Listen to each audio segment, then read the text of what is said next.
Greetings all, Ferrari 601 here. Welcome to Imola. Today we're not going to be driving. Today we're going to talk about a brand new issue that has suddenly become extremely relevant in the world of Formula One. Halo. Yes, we've done a video already talking about Halo and Aero Screen and other potential alternatives to Halo and how it affects a driver's sight lines, but we're running into another issue in Formula One with Halo, and that has to do with cameras. Now, cameras are still a relatively new technology when it comes to the world in general, just like cars are still relatively a new technology when it comes to the world in general. And cameras in motorsport have been absolutely essential in getting the spectacle to the audience. Gone are the days, for better or for worse, when the tracks were marked out with hay bales and the cars were little more than glorified underwing fuel tanks off of World War II fighters. Today, we have super high tech cars, super high tech facilities where they race, and super high tech equipment comprising both the cars and the materials that are required now to bring media coverage to these events all around the world. Cameras, of course, are the cornerstones of television coverage. They're the cornerstones, obviously, of video replay. Without cameras, we couldn't have television or video, nothing like that. So, cameras really are a very important part of motorsport. Throughout the years, Formula One has tried many different camera solutions on the cars. Initially, back in the 50s and 60s, if you wanted onboard camera shots, this meant that you had to fit somehow a very large reel-to-reel film camera on the car and have it run while the car is running out on track. They were very large, they were very heavy, they were very awkward to mount on the chassis that were barely large enough to accommodate a driver, never mind any other ancillary equipment. So the first onboard shots that we ever got from Formula One and motor racing in general were from these big projector type movie cameras that they somehow shoehorned onto the car, usually with some sort of very big mounting jig that would secure them, and then the cars were limited to running at lower speeds due to the weight imbalance that these cameras induced, and the aerodynamic drag, of course, became a problem as speeds increased. So camera technology needed to catch up to car technology, and over the years, as technology has inexorably advanced and really took off in its advancement through the 60s, 70s, 80s, and 90s, cameras have certainly been brought up to snuff with the cars that they've been mounted on. Today, Formula One is using some very sophisticated cameras that initially the development of cameras like this were really out there for aeronautics and aerospace in the same way that much of the aerodynamic technology on a modern Formula One car found its origin. The cameras that Formula One are running today, they weigh next to nothing. They're very small. In some cases, they're about the size of a tube of lipstick. In some cases, even smaller than that. And they're capable of producing 4K video at 60 frames per second. In the cockpit, there's a camera that faces toward the driver that's shooting at about 500 frames a second for slow motion replay. In the event of an accident, they can figure out what sorts of injuries a driver may have sustained in an accident with slow motion footage. So really, the technology is very impressive nowadays on a modern Formula One car, and herein lies the problem that we now face with Halo. We have a few standardized camera mounting positions that are homologated in the FIA technical regulations, and Halo is wreaking havoc with this. Of course, we have the classic T-wing camera on a Formula One car. You can see at the top of the snorkel here on the SF-78, you can see that horizontal bar over the top of the air inlet. That is the T-wing, not to be confused with the T-wing at the back of the engine cover there, which is gone for 2018.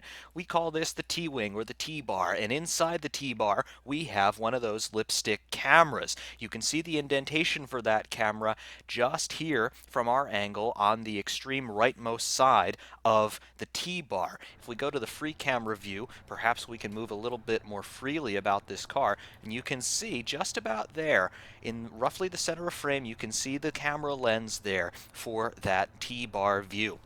If we go on board the car, you can see right here, this is roughly the angle that the T-bar camera is going to be giving us. It's slightly more offset to the left, and if we go in here to the camera editor, we can even modify this camera view a little bit more, and we can start to get a better T-cam view. If we strafe left a little bit, now we're starting to approximate more or less the view that we get from that T-bar. And this is the same camera view that we have been seeing for decades now in Formula One. We can see the cockpit, we can see the steering wheel, we can see the driver's hands and arms as he's working the steering there, going around the lap. It's a very convincing camera angle, but with halo, it poses a problem.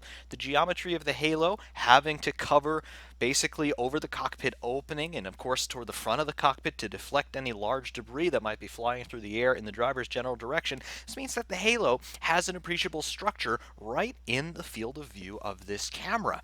Here in the Assetto Corsa, the field of view laterally on this camera is a little bit wider than it is in the real world coverage, so we have a little bit less obstructed a view. But as we've been seeing in free practice from Melbourne, we're seeing more halo and less car in the shots. And probably most importantly, we're seeing less of the racetrack in these camera shots. So it's led me to question, what can we do about this? What are the solutions? If, for the sake of argument, Formula One is going to keep the halo, and it certainly seems at this moment anyway that they're going to do that, where do we put these cameras so that we can maintain the spectacle that we're used to? Because if you ask me, more than the technology in the cars, more than the racing, more than the drivers, more than the technology, the way that a form of motorsport, be it Formula One or anything else, the way that it communicates with its audience is nothing without the cameras. Okay? We have to be able to see these cars working, and we have to be able to see these drivers working. In 2018, that is severely compromised, as we are seeing out of free practice in Australia. With the conventional T-bar mounting point, as we're looking at more or less right now, you can see that we've got a lot of halo. Sure, we can still see the driver's helmet, we can still see his hands and arms, and we can still see the steering wheel. But looking forward on the car, before we had a completely unobstructed view of things like the front suspension, the tires, and then of course moving out to the racetrack itself. Now, with this angle, we see essentially nothing of the front suspension. Our view of the right front tire is severely diminished there, and we can't really see too much of the mirrors. We can't see really the front of the monocoque, and if we just move a little bit lower here, and we'll talk about this in a moment, but if we just move a little bit lower on this shot, bring the elevation down, have a look at what happens. We're seeing halo and we're not seeing racetrack. So this is a big problem if you ask me. Moving back to the more conventional T-bar camera here, you can see from this angle we can see the racetrack pretty well, but that halo is very noticeable. And this is the quintessential Formula One camera angle. We're seeing too much halo here and we're not seeing enough car or racetrack. That's point one. There is a second major mounting point on these cars that we're used to seeing nowadays, and as we go back outside we can take a better look at this. If you notice, we talked about the T-bar before, and that's right on top of the chassis, but if we move outboard a little bit from that mounting position, you'll see the secondary winglet here on the side of the air snorkel, just slightly rears of the air inlet. You can see this wing right here, and there is another little camera lens there in the extreme from our angle right-hand side of that fin. It's really on the left-hand side from the direction of the fin itself. There's another camera angle there, and Formula One has been using this one somewhat more in recent years. However, if we start to move toward that position on the car, and moving through the presets here, Assetto Corsa has not included that particular camera angle here on the SF70H. However, if we go back into our camera editor, we can start to play a little bit with the camera mounting position, and if we start to move toward that position on the car where that secondary fin is, we'll start to see something a little bit different. Strafe left here, morphing through the driver's head there. However, if we start to go roughly in the position of that fin, we got to go up a little bit more and then start to move rears. Here's what we start to see. Again, this is an approximated position, but I think you get the idea. Look at what's right in the center of the screen. Halo. Not racetrack, not driver, not car, halo. There it is, that tubular carbon structure there obscuring well over 50% of our field of view in this image. These images are being piped back from Australia onto television screens all around the world, and the fans are not happy about this. I'm certainly not happy about this either. However, the FIA says that these are the only two positions in the midline of the car where a team is allowed to run a camera, either on the T-bar, as we saw before, or here on this lateral vertical fin, either on the left side, which is most useful and most usual, or on the right side. We've occasionally seen shots from the right-hand side of the car from this position as well. But even on the right-hand side, you've got the same image problem, except sort of reflected by 90 degrees rotated to the left instead of to the right. What do we do about this? Where else can we put cameras on these cars so that we can maintain a view of the driver, maintain a view of the front end of the car, front suspension, front tires, and maintain a view of the racetrack with halo? Again, we want to assume that halo is here to stay. I am not convinced about that by any means, and I'm sure many of you are not convinced about that either, given the state of politics in Formula One. But for the moment, for the Australian Grand Prix in the least, where do we put cameras? And obviously, these are solutions that cannot be fielded in Australia and probably cannot be fielded this year even. One of the most absurd things that I have read in recent days leading up to the Australian Grand Prix is that the FIA homologates the camera mounting positions on these Formula One cars at latest by the 30th of June. All right? So these camera mounting positions have been homologated in the technical regulations for 2018 before Halo was even finalized from 30th of June last year, 2017. So that means that before Halo was even finalized, before it was written into the technical regulations for 2018, these camera angles were set in stone. The teams can't do anything about it, and legally, in big air quotes, legally speaking, the FIA can't even do anything about it without unanimous consent from the teams, which we all know never happens. So this is what we're stuck with. We're seeing onboard shots, and quite honestly and quite bluntly, they're ruined. Where do we put cameras on these Formula One cars nowadays? Well, let's start trying to field some solutions. Let's return to our T-bar camera as we see here. The fundamentals of this shot are really good. We can see the driver, we can see the cockpit, the steering wheel, and without the halo we see the front end of the car, the front suspension working, we can see the front tires as they're wearing, and we can see all of the racetrack. This is a great camera angle. However, the halo completely spoils it. It completely interrupts the lines of the car, and it really does start to hinder our visibility of the racetrack, particularly on the halo as it is running in 2018 with the larger fairings around that hoop section, the curved structure, the main structure of the halo there, as the teams are running these fins, trying to minimize the aerodynamic impact of the halo as much as possible. It's made that tubular structure even wider, so it is impinging even more on our view of the front end of the car as well as onto the racetrack. Where do we put these cameras?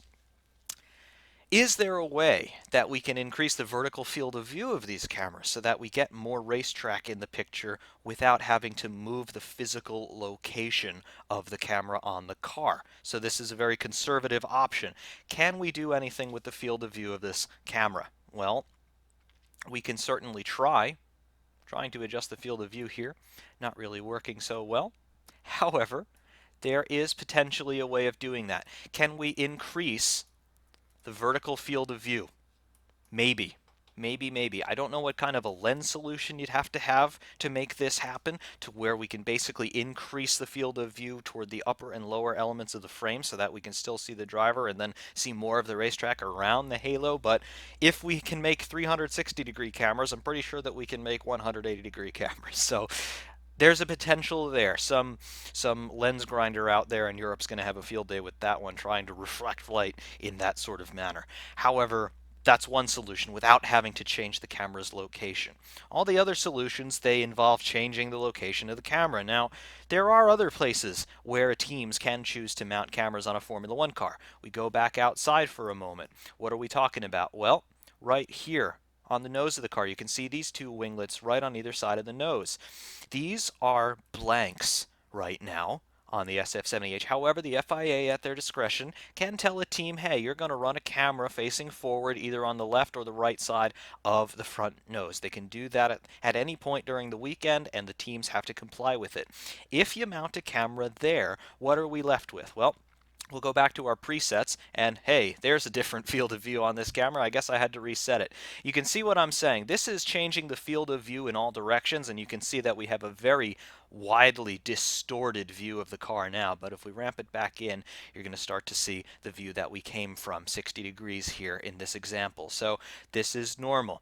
We can increase the field of view, and of course you get the image being refracted and compressed as we move from the outboard sides of the image toward the center of the image, but you can see more of the racetrack here. It's greatly distorted. It does not look particularly nice. You can't see too much of the steering wheel detail anymore, but you do see more of the racetrack.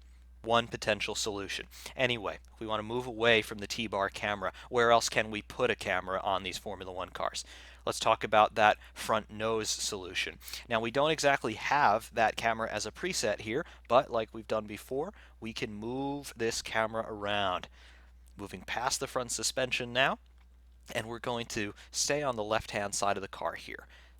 Move down a little bit, we'll get ourselves lined up with that little winglet. Right about here. Down a little bit more. And we move forward, we go through the mesh here, but now we see a view from the front nose. Completely unobstructed, and we can even pitch it down a little bit more and see more of the front wing, but as you can see, we have an unobstructed view of the racetrack. We can see some detail going on the front wing, and of course when the car's running around at speed, you would see that wing flexing and vibrating and things with the aerodynamic and G-forces. It's a really great camera shot, particularly if you're into technical details like this. However, what we're missing from this shot is any view whatsoever of the driver, the front suspension, or the front tires. And these are things that people really like to see. So this shot, halo does not affect it at all. But we're missing most of the spectacle, in my opinion. If you want to take a look at the car in front, great. You want to take a look at the racetrack in general, great. However, aside from seeing the nose and one side of the front wing, we can't really see much of the car that's carrying the camera. So, in my opinion, this doesn't work either. Where else can we mount a camera on a modern Formula One car? Well, we could do the top of the monocoque, and there was talk that maybe we would see a 360-degree camera mounted right there in the center, just forward of the cockpit and just forward of where halo is secured there to the bulkhead. However, that doesn't seem to be the ideal solution either, because when we look backward, this is basically what we see. We see halo again, so that doesn't work. Where can we put a camera? We could use halo itself. That's certainly a solution. Where might we be able to go with this? Well, let's take a look. We move toward the car again, a little bit farther down. All right, here's an idea. Here's halo. We could mount a camera right here on the side of halo using, forgive the crudeness, but we could use a GoPro style clamp to put a camera right here. We're looking down past the halo now. We can see the cockpit. We can read the steering wheel at this point. That's pretty cool. We can see ahead. We can see the front end. We can see, as much as the mirrors allow, we can see the front tire, so that's pretty good. And this gives us a pretty good view of what's going on in the cockpit too, because here's the driver's eyes. We're only slightly above and slightly forward of where the driver's eyes are, so this looks pretty good in my opinion. Where could we mount it though? And how could we mount it without impinging on that cockpit area so that the driver, in the event of an accident, his head doesn't smack into the camera, and in the event that he needs to get out in a hurry, where do we put this camera so that it doesn't impede the drivers being extricated either by the marshals or extricating themselves from the vehicle? Well, let's try a few solutions. Again, a good thing about the way this works is that camera technology has gotten a lot better. Cameras are a lot lighter nowadays, and they are a lot smaller as well, meaning that potentially we could even integrate a mount for these cameras within the structure of halo itself without compromising weight, without compromising really the structural integrity of the entire thing as a structural unit. So, where can we go? Let's return to this view. More or less. Let's try and approximate the driver's eye height as much as possible. Move to the left a little bit. Here's halo. Move down slightly. And this is the view we're left with. We'll pitch it up slightly. And here we are. Now, this is not right on halo, of course. It's definitely down and slightly translated to the right from the leftmost hoop of halo. However, here it is. we're looking straight out at the racetrack again. We can see the front end pretty well. We can see the steering wheel. We can see the driver's arm movement as he's driving the car around. This is pretty good. The only other thing that we can't really see too well is the driver's helmet, and we definitely like to see the driver's head movement as he's going around driving the car. It gives a good sense of speed because it gives a good sense of G-force and what have you. However, as a compromise, could this work? I see pretty much no obstructions looking directly forward. Yes, we do still see halo. However, if we're going to have a forward-facing camera in a Formula One car, I don't think that there's much of a way to avoid that at this time. We can see the mirrors a little bit. That calls into question, will the driver be able to see the camera in the mirror, and is that somewhat intrusive? Maybe, but potentially we could see something like this. Fine. In the same vein, is it possible to mount a camera on the cockpit surround? Again, free camera view. We can move toward the car a little bit. Here's the cockpit surround. Now this area where you see that Ray-Ban branding, that is crushable foam, and that's removable, so that doesn't work because the driver needs to be able to take that off so that he can get out of the car. It's not absolutely essential that he take that off in order to get in and out of the car, but certainly it does help, and you often see the drivers do it once they get out of the car at the end of a session. They'll take out that cockpit surround and then get out of the car. I remember Mark Webber particularly, that was his preferred manner of exit. However, right to the outboard side of that foam is the monocoque. Now that is a non-crushable structure. That's part of the proverbial survival cell right in this area here.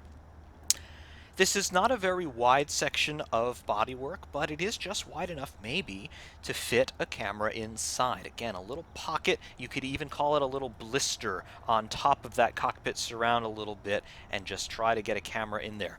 Well, let's return to our previous angle and let's try and get our bearings in terms of where we are. I'll strafe left a little bit and we'll start to rotate to the right and take a look at where that cockpit surround is. There it is. Now obviously halo is secured to part of that cockpit surround, but not all of it. We can go forward a little bit. And now we are basically morphing inside the mesh here on the SF7AH, inside that cockpit surround, in the monocoque itself, not in the padding, in the actual carbon structure. If we turn back to the left, here we are. Move a little bit more to the right, move inboard. And now obviously you're going to have to forgive the mesh sort of bugging out a little bit because we're in an area that we were never meant to be, but just trying to pitch up away from some of the bugginess, here we are.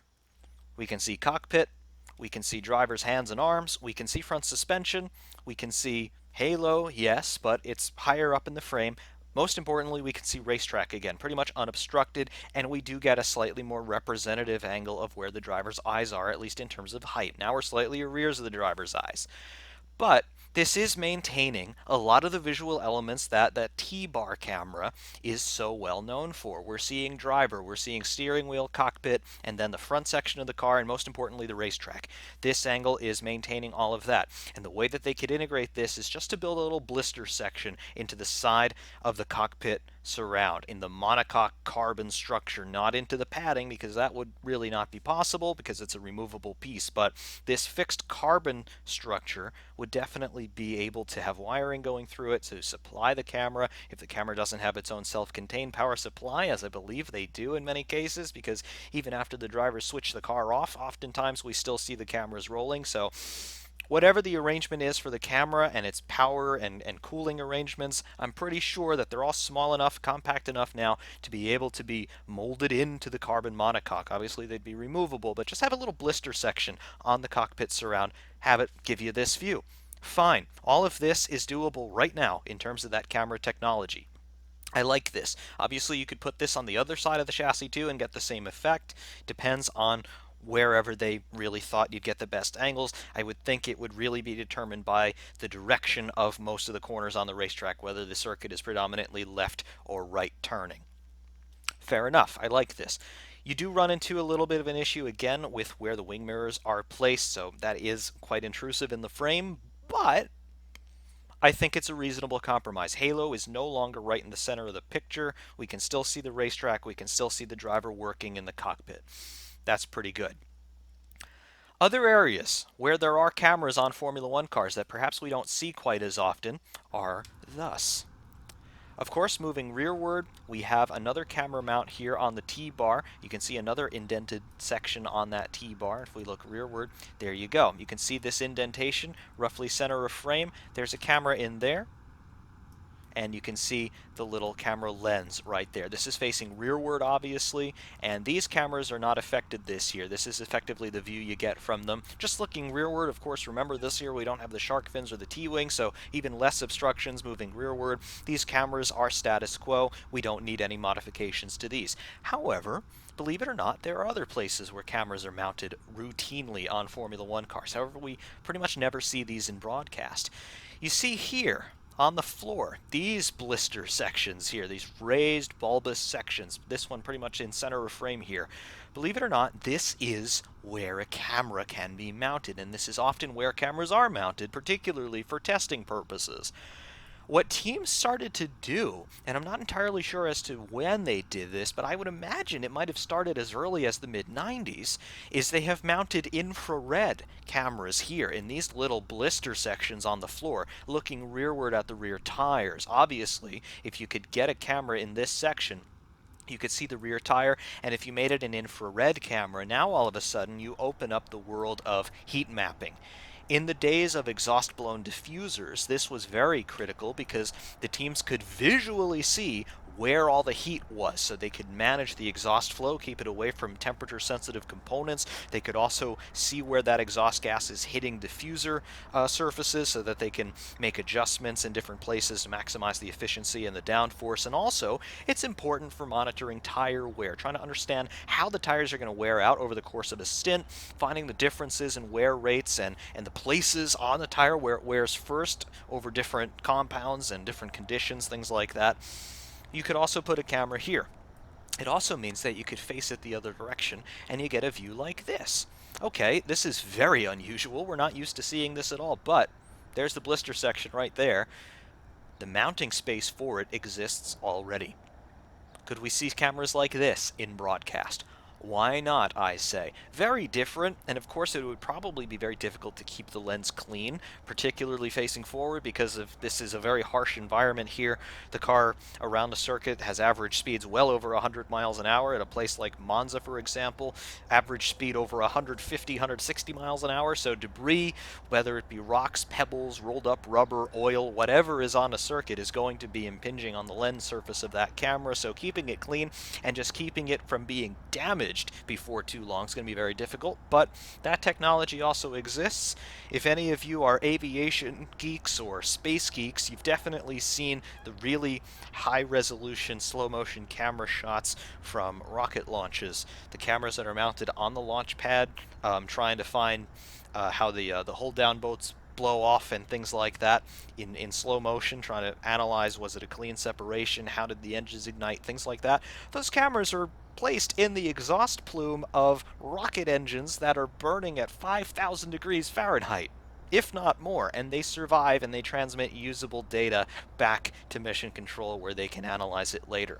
So that technology exists. If we can get cameras that survive rocket launches, we can definitely get cameras that survive on the floor of a Formula One car.